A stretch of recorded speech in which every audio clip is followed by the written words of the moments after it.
धरती पर जब जब धर्म का नाश हुआ और अधर्म ने संसार को अपनी काली परछाई के नीचे छिपाने की कोशिश की, तब तब सर्वशक्तिमान ईश्वर ने साकार रूप ले अधर्म का नाश किया और उस युग की परिस्थितियों के अनुसार धर्म की रक्षा की और धरती की लाज बचाने के लिए मानव समाज को धर्म की डगर पर चलने की प्रेरणा दी।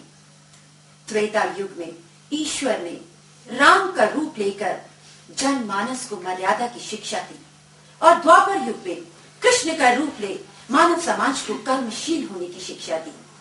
खुदा, ईश्वर या वाहिगुरु नाम कोई भी हो, स्वरूप कुछ भी हो, पर शक्ति एक ही है। और संसार का शायद ही कोई देश होगा जहां किसी भी कार्य की शुरुआत करने से पहले भगवान का नाम न लिया जाता हो। भारत में इस प्रथा की अपनी ही विशेषता है। और आज की इस प्रश्नोत्तरी का आरंभ करने से पहले मैं श्री गणेश, जिन्हें विनायक भी कहते हैं, उन्हीं की आराधना करती हूँ और उन्हीं के चरणों में अपना शीश नवाते हुए अपनी टीम के प्रतियोगियों से आपका साक्षात्कार करवाती हूँ। हमेशा की तरह आज भी हमारी 3 टीम्स हैं, भक्ति टीम, अर्चना और साधना। तो भक्ति टीम, सबसे पहले मैं आपके पास आती हूँ।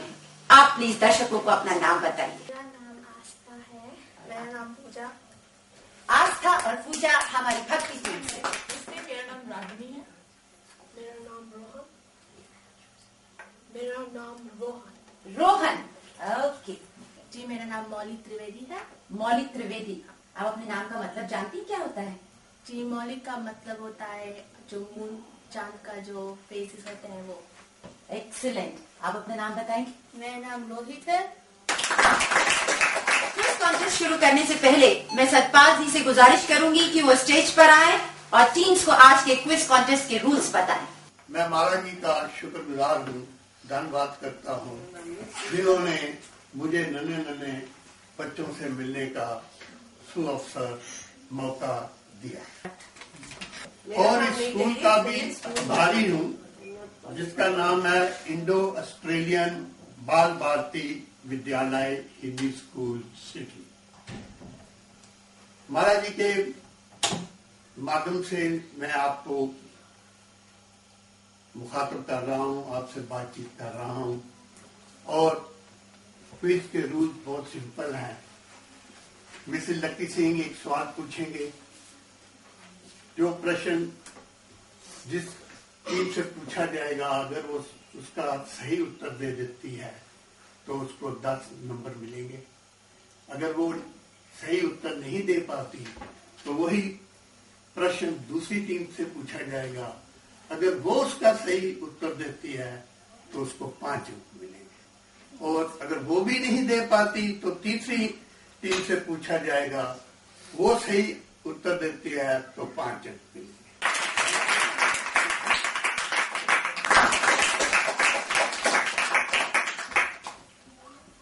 तो आप लोगों का ज्यादा समय न लेते हुए चलिए हम शुरू करते हैं आज का क्विज कॉन्टेस्ट। और मेरा पहला सवाल है भक्ति टीम से।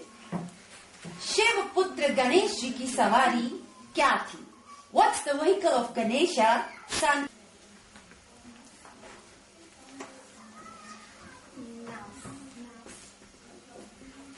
हिंदी में क्या बोलते हैं इसे? गणेश की सवारी चूहा।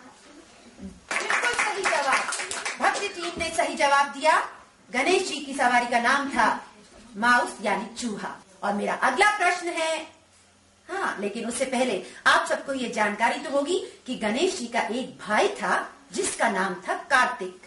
और हमारी भारतीय संस्कृति में कार्तिक जी को युद्ध का देवता यानी गॉड ऑफ वॉर भी कहते हैं। और मेरा अगला सवाल है अर्चना टीम से। गणेश जी के भाई कार्तिक जी की सवारी क्या थी? What was the vehicle of Kartika, the brother of Ganesha? हाँ जी, सोचिए। नहीं? और कोई टीम जवाब देना चाहेगी? मोर का सवाल।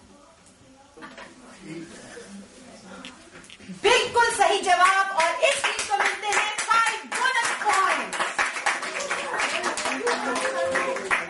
भारतीय संस्कृति के अनुसार भगवान विष्णु विष्णु के 10 अवतार हैं। परिस्थितियों और समय के अनुसार विष्णु जी ने भिन्न भिन्न रूपों में जन्म लिया और संसार को उस समय के अनुसार धर्म के मार्ग पर चलने की प्रेरणा दी। हमारा अगला प्रश्न है साधना टीम से, अब तक भगवान विष्णु कितने अवतार ले चुके हैं? How many incarnations of Vishnu are assumed to be present? जी, विष्णु के 9 अवतार हैं। जी हाँ, ये बिल्कुल सही जवाब है। सतयुग में विष्णु भगवान ने नरसिंह अवतार लेकर प्रहलाद की रक्षा की और इसी युग में वामन अवतार लेकर राजा बाली से सारी सृष्टि दान में मांग ली। हमारा अगला प्रश्न है भक्ति टीम से, उस युग का नाम बताएं जिस युग में राम जन्म हुआ। नेम द युग इन विच रामा वॉज बोर्न। भक्ति टीम। राम जी का जन्म त्रेता युग में हुआ था। जी हाँ, ये बिल्कुल सही जवाब है। आप सभी को पता है कि भगवान राम के 3 भाई लक्ष्मण, भरत और शत्रुघ्न थे। आप सबकी जानकारी के लिए हमें ये बताते हुए खुशी हो रही है कि लक्ष्मण और शत्रुघ्न जुड़वा यानी ट्विंस थे। हमारी प्रश्नोत्तरी का अगला प्रश्न है अर्चना टीम से, भगवान राम की बहन का नाम बताएं। What was the name of Rama's sister? Archana team, आपके लिए। जी हाँ, राम की बहन का नाम शांता था और ये सवाल का जवाब अर्चना टीम ने बिल्कुल सही दिया।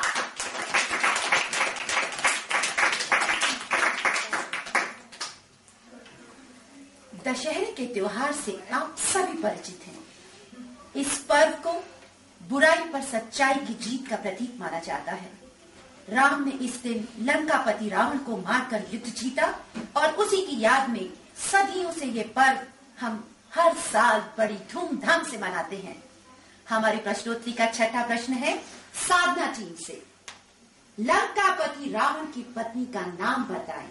Name the wife of Ravana, the king of Lanka. Sadhana team, आपसे।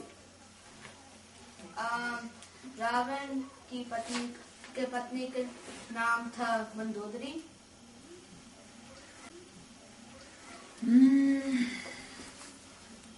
लगता तो बिल्कुल सही है। जी हाँ, ये सही जवाब है। महाभारत का युद्ध कोई 5224 वर्ष पहले हुआ। यह युद्ध केवल 18 दिन चला और इसमें अनुमानित 3.95 मिलियन सैनिकों की हत्या हुई। ये युद्ध कौरवों और पांडवों के बीच में हुआ और कौरव सेना के 4 सेनापति मारे गए। हमारा अगला प्रश्न है भक्ति टीम से, महाभारत के युद्ध में गुरु द्रोणाचार्य कितने दिन सेनापति रहे?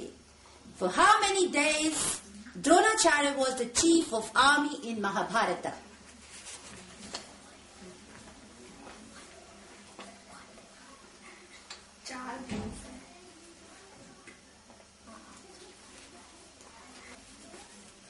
जी हाँ, ये बिल्कुल सही जवाब है। और जंग में सब जायज है, अर्थात all is well in love and war. महाभारत के युद्ध में भी कई मान्यताओं को तोड़ा गया। और हमारा 8वां प्रश्न है अर्चना टीम से, चक्रव्यूह में अभिमन्यु के धनुष की प्रत्यंचा किसने तोड़ी? Who cut the string of the bow of Abhimanyu in Chakravyuh? करना।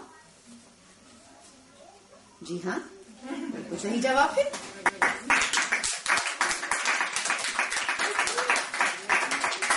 महाभारत के युद्ध स्थल पर भगवान कृष्ण ने अर्जुन को गीता का उपदेश दिया। गीता उपदेश सारी भारतीय संस्कृति का सारांश है।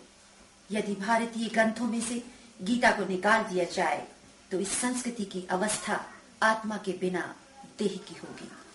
गीता में कुल 700 श्लोक हैं और हमारा प्रश्न है साधना टीम से, गीता का अंतिम श्लोक किसने कहा? Who recited the last shloka of Gita? Sadhana team, आपके पास। गीता का अगला श्लोक आखिरी श्लोक संजय ने कहा था। किसने कहा था? संजय। ये जवाब भी बिल्कुल सही था। युद्ध में हजारों सैनिक एक दूसरे को मारते हैं और खुद भी मर जाते हैं। सिपाही, कमांडर, ब्रिगेडियर एंड जनरल्स सभी से हम परिचित थे, परंतु किसी युद्ध में किसी टेररिस्ट का नाम शायद मैंने तो नहीं सुना। महाभारत के युद्ध में 3.95 मिलियन सैनिकों की हत्या हुई। और हमारा अगला प्रश्न है भक्ति टीम से, महाभारत के युद्ध में एकमात्र आतंकवादी का नाम बताए। Who is the only warrior of Mahabharata who was a terrorist? Mahabharat में अश्वत्थामा आतंकवादी था। आप उस नाम को जरा जोर से फिर से बताएंगी? अश्वत्थामा। जी हाँ, इसको अश्वत्थामा नहीं अश्वत्थामा कहते हैं। और ये भी सही जवाब था। किसी ने सच कहा है कि जो कुछ महाभारत में है वो दुनिया की किसी न किसी पुस्तक में मिल सकता है, परंतु जो कुछ महाभारत में नहीं है वो कहीं भी नहीं मिल सकता। महाभारत वरदानों और अभिशापों से परिपूर्ण अपने आप में अद्वितीय है। 5 पांडव भाइयों की पत्नी द्रौपदी से संबंधित हमारा अगला प्रश्न है अर्चना टीम से। द्रौपदी के कोई और 3 नाम बताएं। Suggest any other 3 names of Draupadi. Vaishali, Panchali और कृष्ण। हाँ, ये it's an amazing answer, beautiful, excellent answer। आज के युग को भारतीय संस्कृति के अनुसार कलयुग अर्थात द एरा ऑफ मशीन्स कहते हैं और इस युग की आयु 4.32 मिलियन ईयर्स है। हम अपने आप को उन्नतशील कहते हैं, परंतु भारतीय संस्कृति के अनुसार अभी बहुत कुछ शेष है। त्रेता युग में भारत से लंका तक समुद्र पर सेतु यानी ब्रिज बनाया गया था। और हमारा अगला प्रश्न है साधना टीम से, भारत से लंका पहुंचने के लिए त्रेता युग में जो पुल बनाया गया था वो कितने दिनों में बना? How long it took to construct a bridge to reach Lanka in Treta युग? और ये सवाल है साधना टीम से। जी 5 दिन लगे थे ब्रिज बनाने में।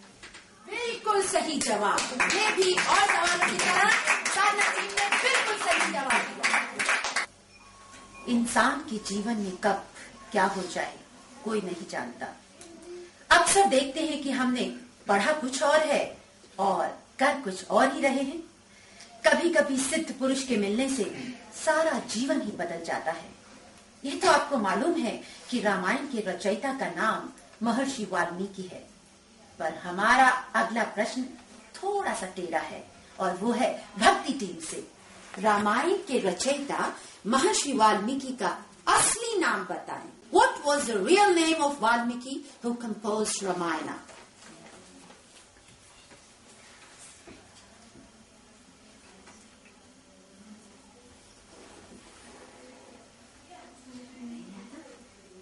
कोई और टीम?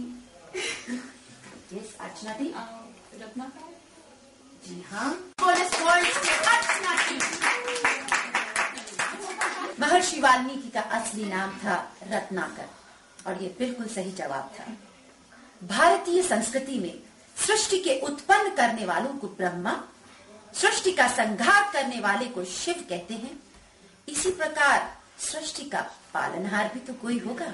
और हमारा प्रश्न है अर्चना टीम से, who is the operator of the universe according to Hindu mythology? भारतीय संस्कृति के अनुसार सृष्टि के पालनहार का नाम बताएं। अर्चना टीम। विष्णु। आप कुछ नहीं बोलेंगे, बिल्कुल चुप बैठे हैं।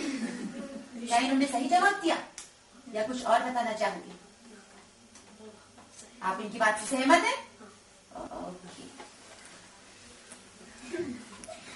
पर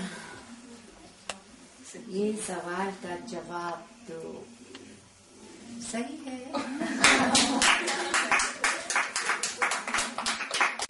जिस तरह धरती पर भिन्न भिन्न देश और महाद्वीप हैं, उसी तरह ब्रह्मांड में भी अनेकों लोक हैं। ब्रह्मलोक, वैकुंठ लोक आदि का व्याख्यान हमारी पुस्तकों में विस्तृत रूप से मिलता है।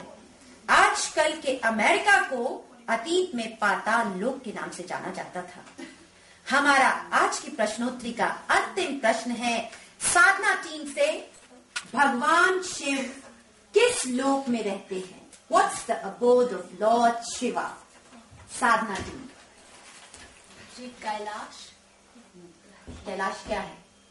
उनका लोक। उनका लोक कैलाश पर्वत। जी हाँ, शिव जी का लोक कहा जाता है कैलाश पर्वत। और इन्होंने हमेशा की तरह से फिर से सही जवाब दे दिया।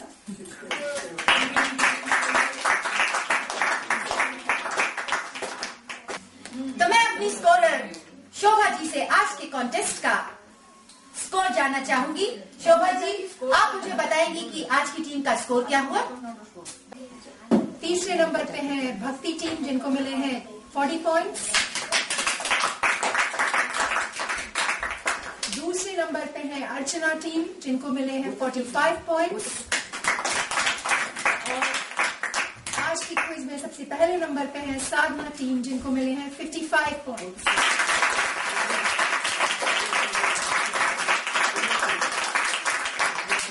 आज का हमारा ये प्रोग्राम यही समाप्त होता है। अगले प्रोग्राम में हम फिर हाजिर होंगे कुछ नए सवालों के साथ। तब तक के लिए लकी सिंह आपसे इजाजत चाहती है। नमस्कार। नमस्कार।